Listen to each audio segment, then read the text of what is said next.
हर बहू की कहानी। ये कहानी है उन समस्याओं पर जिसे हर बहू को फेस करना पड़ता है। माँ कैसी बात कर रही हो? शादी से डर लगता है मुझे। दीदी की हालत देख रही हो? क्या हालत है दीदी की? ठीक तो है। कहाँ ठीक है माँ, अब मैं कल ही तो गई थी उनके घर। ऐसे रह रही थी जैसे घर पर कोई चोर घुस आया हो। धीरे बोलो, सर पर पल्ला, और तो और सर नीचे रखो। अरे ना माँ, ये क्या जिंदगी है? देखा राधिका, इसे ही परिवार के संस्कार कहते हैं। तो क्या जीजा जी संस्कारी नहीं है? वो तो यहाँ ऐसे आते हैं जैसे तालिबानी अफगानिस्तान में घुसे हैं। तभी वहाँ जीजा आ जाते हैं। ये क्या है सासू माँ, घर का दरवाजा बंद रखा करे। कितनी बार बोला है लड़कियों वाला घर है आपका। देखिए मैं कैसे घुस आया बिना किसी रोक टोक के। वो इसलिए जीजू कि दरवाजे में जो शेरू बंदा है ना, वो आपको जानता है। नहीं तो रात क्या, दिन में भी हमारे घर के अंदर चूहा भी नहीं घुस सकता। वैसे कैसे आना हुआ आपका? अरे चुप कर, जीजा जी है तेरे, उनका घर है, जब मर्जी आए। बोलती बहुत है ना ये। अरे इसकी जबान बंद करने का इंतजाम करने आया हूँ। सासू माँ, मेरे दोस्त के लिए लड़की ढूंढी जा रही थी। मेरी बीवी को देखकर उसने तो साफ साफ कह दिया कि उसे भी ऐसी ही लड़की चाहिए। अब लेकिन बेटा, ये मीरा से बिल्कुल अलग है। ये थोड़ी। देखिए सासू माँ, कोई बहाना नहीं चलेगा।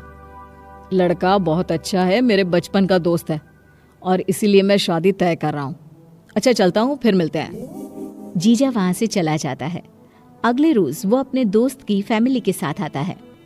दोस्त की माँ कहती है, अरे क्या बेटी है आपकी बड़ी वाली, छोटी भी वैसी ही है क्या?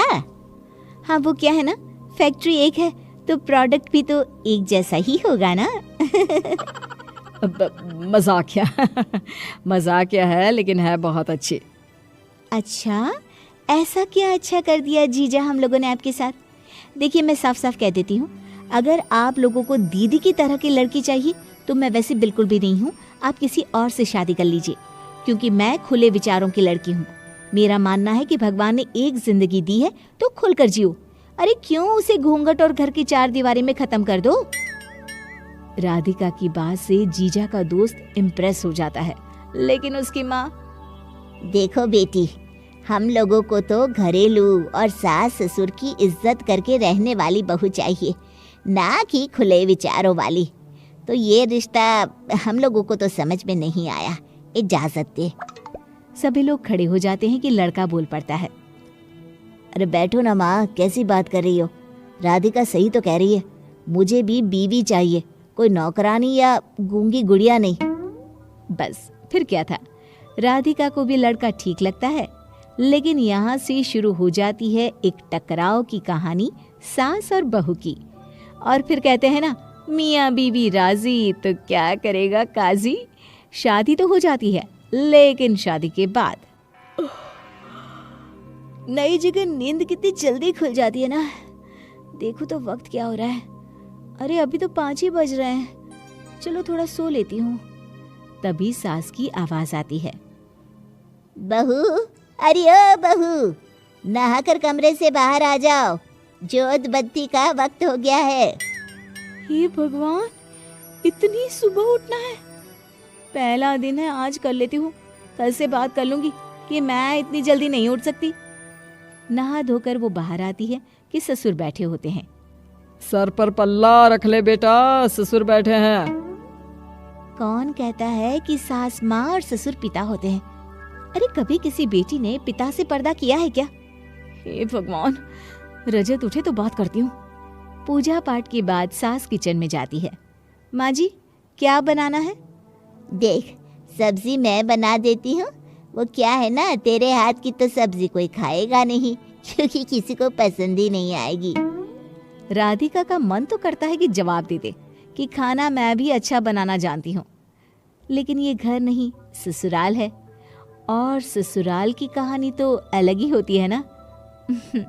जी माँ जी, बना लीजिए। वैसे भी नहाने के बाद मुझे बहुत भूख लगती है। पूरा खाना बनाने के बाद बहू टेबल पर 4 प्लेट लगा देती है। सभी खाना खाने बैठ जाते हैं, लेकिन जैसे ही राधिका कुर्सी खसकाती है कि सास बोल पड़ती है, अरे हम लोगों के खाने के बाद खाना खाना है, कुछ कम पड़ गया तो? राधिका पति की तरफ देखती है। कैसी बात कर रही हो माँ? वो क्या इस घर की सदस्य नहीं है? और वो बोल भी रही है ना कि उसे भूख लग रही है। माँ ये बात ठीक नहीं है। हाँ बेटा, सही कह रहा है तू।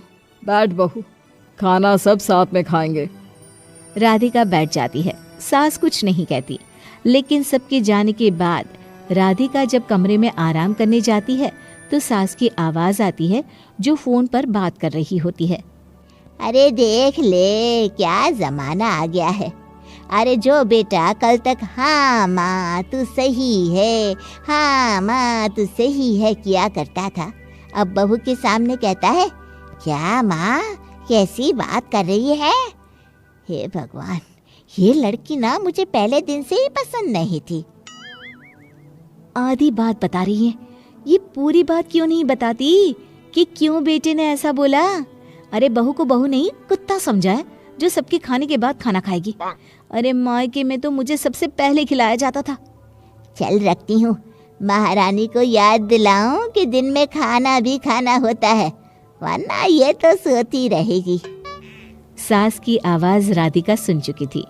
वो बाहर जाकर खाना लगा देती है और अपना खाना लेकर कमरे में आ जाती है, लेकिन जैसे ही खाना शुरू करती है, अरे खाना देकर छुप गई हो, और कुछ चाहिए होगा तो कैसे लेंगे, कुछ तो समझना चाहिए।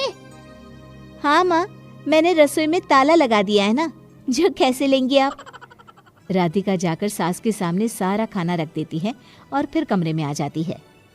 हे भगवान, क्या समझाऊं, इससे तो अच्छा था कि बेटे की शादी ही ना कराती। राधिका को भी सास पर गुस्सा आ जाता है। वो तैयार होती है और घर से बाहर जा रही होती है कि सास पूछती है, कहाँ जा रही हो?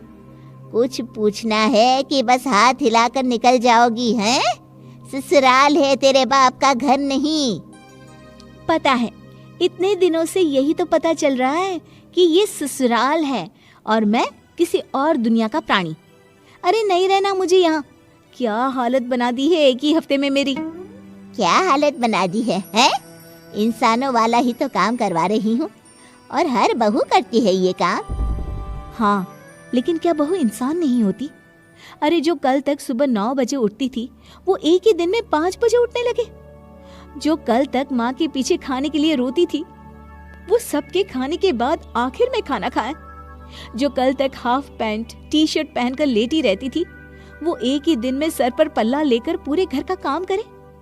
अरे माँ जी, माना कि शादी की है, लेकिन वक्त तो दीजिए। किसी को भी मेरी बुराई कर रही है क्या? जिससे आप मेरी बुराई कर रही है वो आपको रोटी बना कर देने वाली है? नहीं ना? अरे काम तो बहू बेटा ही आएंगे ना। हाँ बहू, तू ठीक कह रही है, मुझसे गलती हो गई, मुझे माफ कर दे। चल हम दोनों तेरे साथ तेरे मायके चलते हैं बस, और शाम को लौट भी आएंगे हम माँ बेटी।